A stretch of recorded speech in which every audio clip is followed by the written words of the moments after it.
Whoops! This is the second time the battery's gone dead.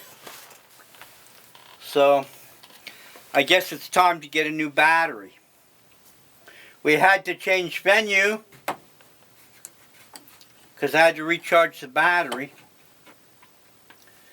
This is the book we were talking about, Keys to Theosophy by H.P. Blavatsky. She came to the United States from Russia. There's a mythical and mysterious history behind her. You might want to check it out on the internet. Blavatsky. If you want to put me in a box, if you want to put my philosophy or religious belief in a category, you might call me a theosophist. This was one of the first books next to this one that I read about spiritual teachings. The book was published in around 1889. 1889. It's a long time ago by most people's standards. It's a mixture of Hinduism and Buddhism, and a little fantasy from Madame Blavatsky.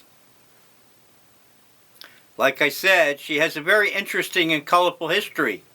Allegedly, she was born in Russia and traveled to Tibet, to India, Egypt, and then came to the United States with her mystical belief system and established a Theosophical Society. So, if you want to categorize my belief system, Theosophy is probably where I am in my philosophy of religion. This is one of the first books that I ever read about solipsism. There's a naive form of solipsism, which is simply self-delusion, egotism, and narcissistic. True solipsism requires an understanding of the way the world works, vaguely, and I repeat, very vaguely, similar to the motion picture The Matrix. Real solipsism has to do with abstract philosophy and abstract religious principles. You have to actually build reality one concept at a time. Anything else is wishful thinking. So this was one of the first books that I ever read about solipsism. And I do not have a naive view of the world. I realize that you have to work to have the world resemble your ideal. You can't just wish upon a star and hope everything works out for the better. This book was published in 1971, and I think it has had several printings since then. Do not be naive. The world is not built on wishful thinking. You have to work hard to create the reality that you want. It's as much difficult to believe in philosophical or abstract solipsism as it is to be a materialist and an empiricist.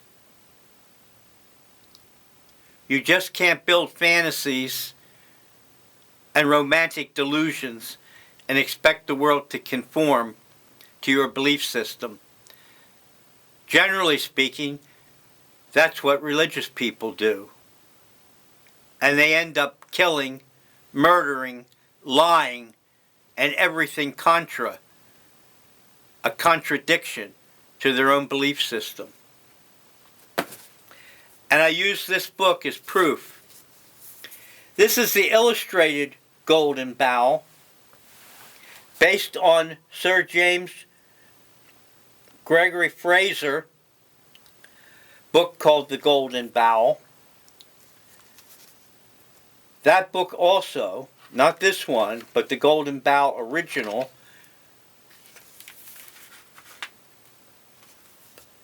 by Fraser, was printed in 1890. This particular book, the illustrated Golden Bough, was printed in 1978. It's illustrated, and since it was printed before the popularization of the internet, a lot of the pictures in it were only available in print. Now that we have the internet, a lot of the pictures can be seen on the internet.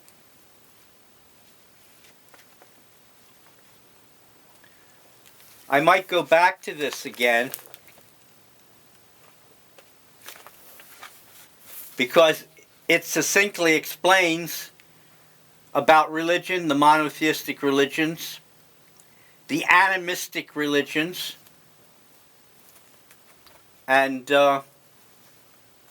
magic. Magic was condemned by the early church just as science was condemned by the early church, because both science and magic can be abused. And the church claimed, the Christian church especially, claimed to have a monopoly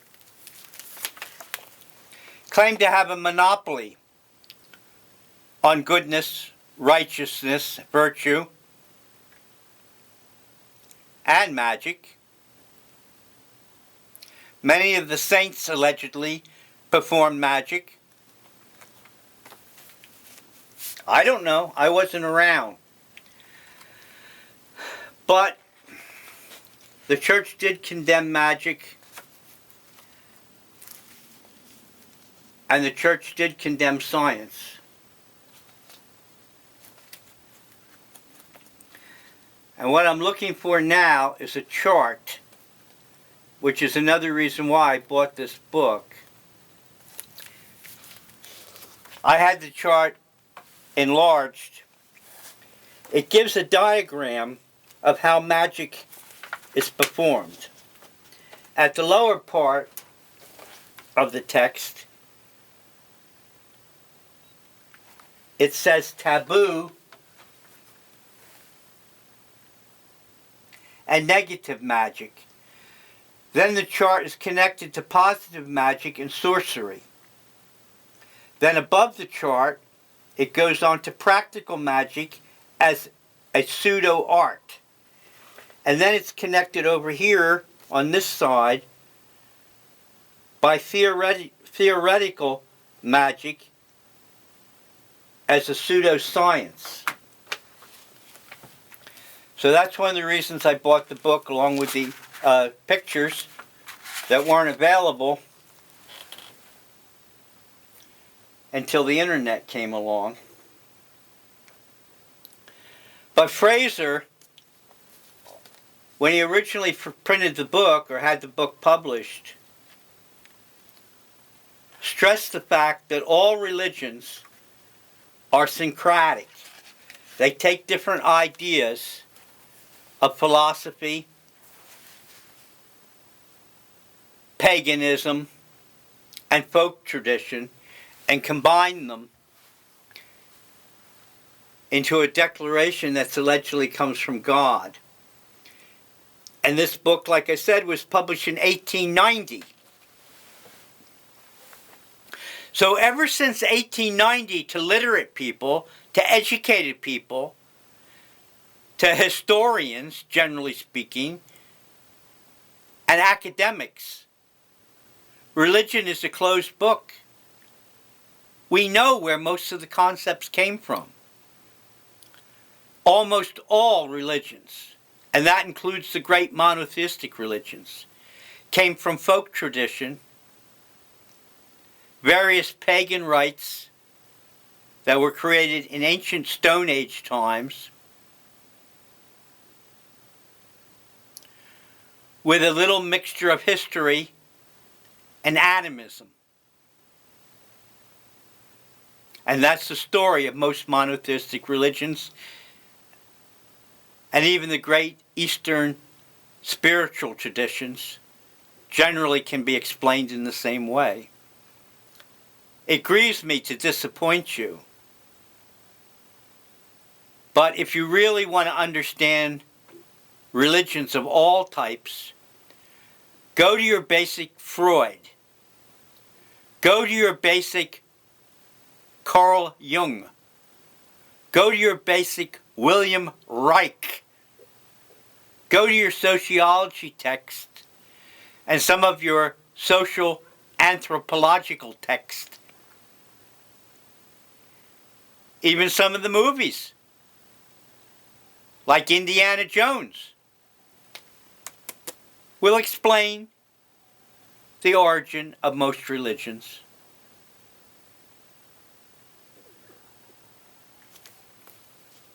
And that gets us back to the reason why I posted this video. Cloud Atlas. We'll quote some passages from Cloud Atlas as a book review and critique. I recommend the book highly. I recommend the movie highly. Reincarnation and Karma, to me, explains the great cycles of history. Reincarnation and Karma, to me, explains the tragedies and joys that we have in life. The great monotheistic religions, to me, do not explain it satisfactorily. But if you realize you're paying a debt when tragedy strikes, or you're being rewarded when something good happens to you, and this gets back to solipsism and a more sophisticated understanding of abstract solipsism or philosophical solipsism,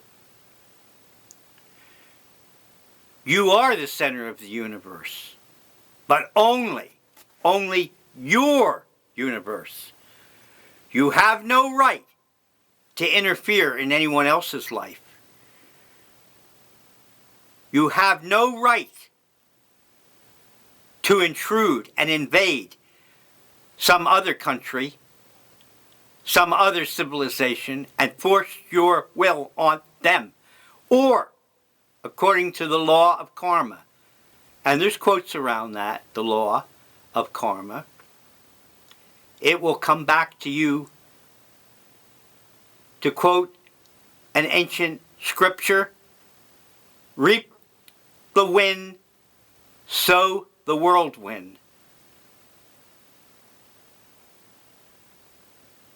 Thank you for this video, and please see the motion picture Cloud Atlas or buy the book.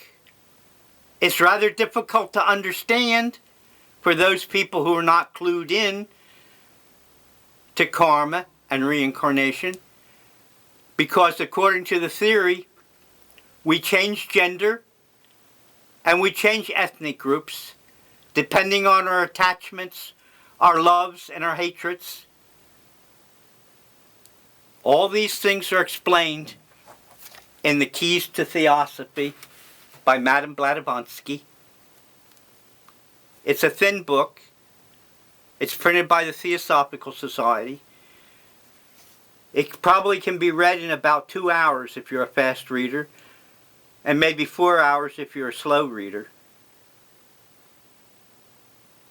But if you want to put my concepts in some category, you can call me a theosophist, and I won't object to it. And Madame Blavatsky, in The Keys to Theosophy, explains exactly my belief system. Though I'm willing more than some monotheists, I am willing to say the belief is false if it can be proven otherwise to my satisfaction.